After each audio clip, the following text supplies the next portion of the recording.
Okay, room tour tayo. Ito ang Eurotel Euro Suite 2. Good for family. Meron siyang 1 king bed and 1 single bed.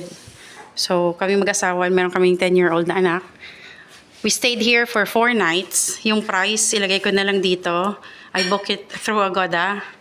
And ito yung mga travel dates. Of course, the price varies sa depende off-peak, sa dates, kanon. So, room tour tayo ha. Detailed to. So, meron siya dito. Dito muna tayo sa right side. Sa right side, pagpasok yan, may mirror and may blower. And then, ito may ganito. Parang, dear valued guest, ganyan. Tapos may saksakan, may charger pa ako dyan. And may 3 towel. Mahigpit nga pala sila 2, 3. Lalo na kasi 'di ba sa Boracay naghihena-hena. So, any stain daw, may penalty. So, yun. Any kind of stain. So, good thing wala na kaming stain. Hindi na ako naghihena-hena. And then, may kasama siyang ref. Ito, binunot na namin. May kasama siyang coffee, which is, kinonsum na namin, sorry. Pero pwede kayo magtimpla-timpla, basta may ref. Ayan, alang Yakult, muntik yun na mga iwan. So, yung ref, binunot na namin. And then, syempre, para magkape kayo, ito, may cup heater siyang kasama. Okay. And then, may menu, you can order. Masarap ang food nila dito.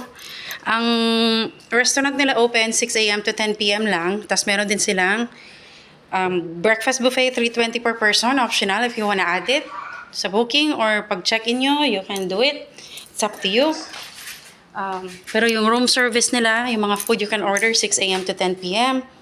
And yan, meron siyang upuan. So, meron siyang, ang lawak nito, pakita ko sa inyo, sobra ka. Pwede tayong dance rehearsal. Sobrang lawak, oh.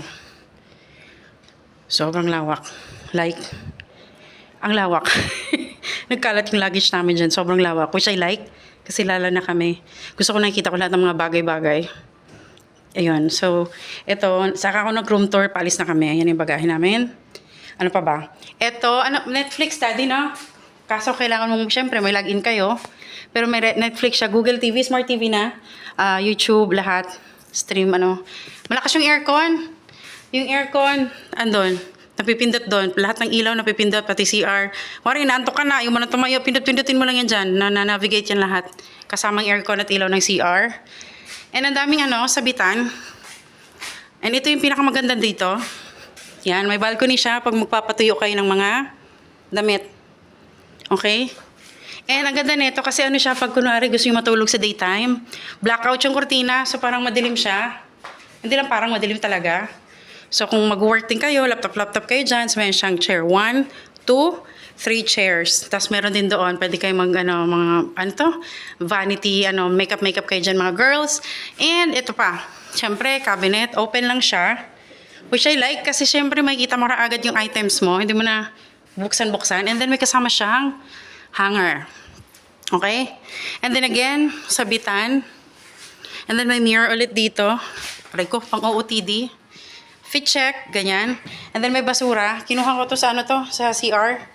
Then, isa sa sala. So, technically, dalawa na ang basura dito. Basurahan dito sa labas. Parang isa sa CR talaga yan. And then, may kasama na siyang rug. Teka, sa bed muna tayo. Okay. Ang bed, may kasamang, dito sa single, 2.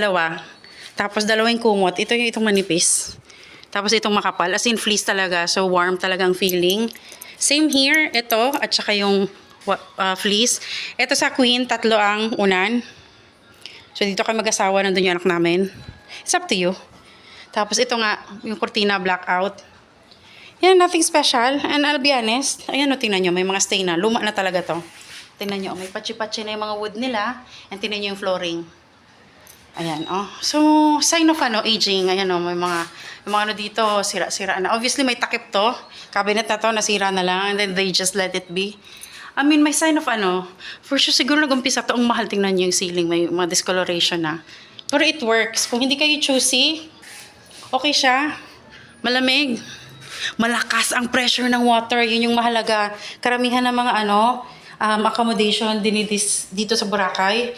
Ang lakas ng dito, bide. Pati tubig. At saka hindi dito nagba-blackout, nagba-brown out. No. As in, I like the water pressure, the aircon. Alam ko maraming bad review na ibang room, mahina ang aircon. Siguro sa mga standard yun, yung pang couple. Pero ito kasi, bihira to, hindi masyadong gasgas yata. Kasi syempre, family para paparami na to eh, kasi malaki.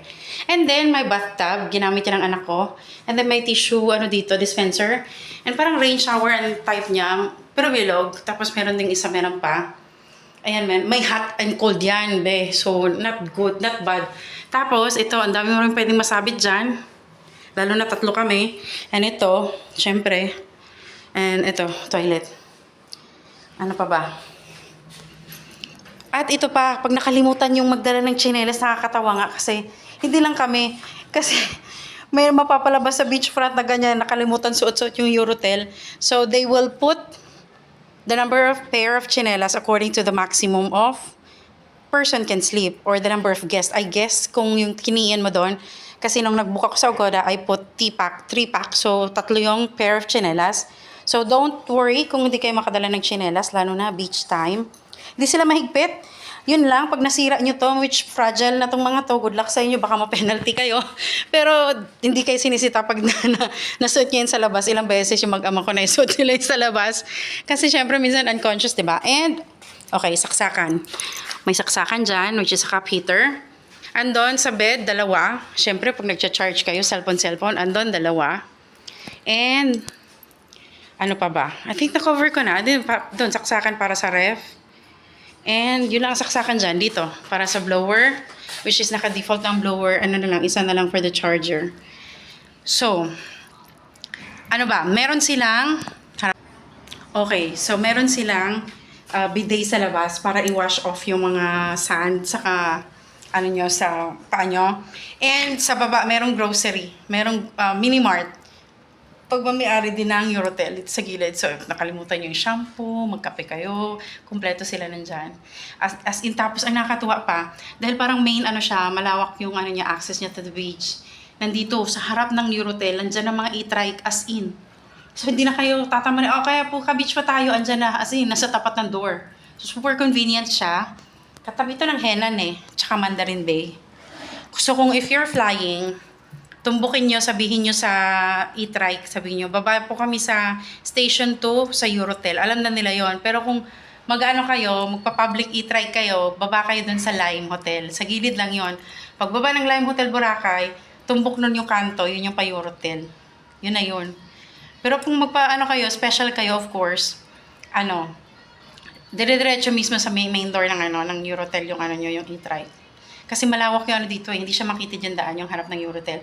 Kasyang-kasya yung mga car. That's why. Ano pa ba yung ko? Oh, libreng water. You can refill dun sa restaurant nila sa baba. So, refill lang kayo, not a problem. Ano pa ba? Masarap yung food. Totoo yung chismis, masarap yung food kasi umorder ako nung one time, Hawaiian. Tinry ko na yung Hawaiian cheeseburger nila. Masarap. Abot kaya din. And parang wala silang service charge kasi I only paid the amount. Di ko alam. I don't know how Boracay works. Dapat ba, dine-in ka sa restaurant para ma-charge ka ng service charge nila na 10%? So, yun lang. Ang natry namin ma-charge na 3% ng day 1 namin. Nagpaluto kami doon ng seafood sa Saviva. Paluto. Ayun. So, grabe yung doon. Yung mahal ng seafood. Well, nandito mas mahal na. Lalo na sa beachfront, yung mga naka-display na lobster. Or good luck sa'yo. Dapat marami kang pera, be, kung talaga kakain kayo doon. Grabe ang presyo doon. Nihayo ko nang tingnan. So, at ito, working naman, may elevator sila. So, that's good. Ano pa? May security guard. Okay, secure din naman kayo. And smart na yung lock nila. Bigyan kayo ng key card. And then, I think na-cover ko na lahat. I think yes. Ay, oo, wait lang. May kasama nga palang conditioners, toothbrush, toothpaste, yung na-consume na kasi, nalinis ko na yung na-consume na namin. So, may kasama siyang toiletries. As usual, shampoo, conditioner, sabon, toothbrush, toothpaste, andun. So, yun. Check out na kami. Nasabi ko na lahat. Yeah. I hope you enjoy your stay, and if you are looking for budget-friendly, I can attest na okay siya pag Euro Suite 2. If you are a family or 3 packs pataas, I cannot guarantee you pag 2 kayo, couple, kasi may mga hindi magagandang room dito, like mahina ang aircon, like I said, Pero yung internet, ang galing, ang taas, ang bilis. Teka lang, mag-speed test ako, screenshot ko dito ha, bago ako umalis. Ha? Just a proof na you can even, kaso hindi sila reliable na 100%. Like, yung first night namin, around 8 p.m., nagka-net issue. Pero bumalik na naman like after 1 hour. Pero kung speed lang ang usapan, definitely napaka-fast. Para siyang pang business na hotel. Kasi, like, you can work remotely kasi super bilis. Ito ha, ayan o. Ayun yung speed niya. So, yun lang. Consider your hotel. Huwag kayong mahiya. It's good. Basta hindi lang kayo masaya lang. Like, syempre, obviously, outdated na, luma na. Ilang taon na ba itong Eurotel dito? But, everything, is good. Like, it has what you need. Ang alam ko, nagpo-provide sila ng electric fan if na-assign kayo sa room na mahinang aircon and wala na silang magagawa, like fully booked sila, di kayo malipat. Nagbibigay sila ng electric fan. Alam ko may ganon. So, yun lang. I hope you enjoy today's room tour, detailed. Kung hindi pa to enough, you can also get reviews. May mga vlog pa rin naman dyan. I just wish na naka-add ito ng more information. If you're planning to book a hotel here in Boracay. Thank you. Bye-bye.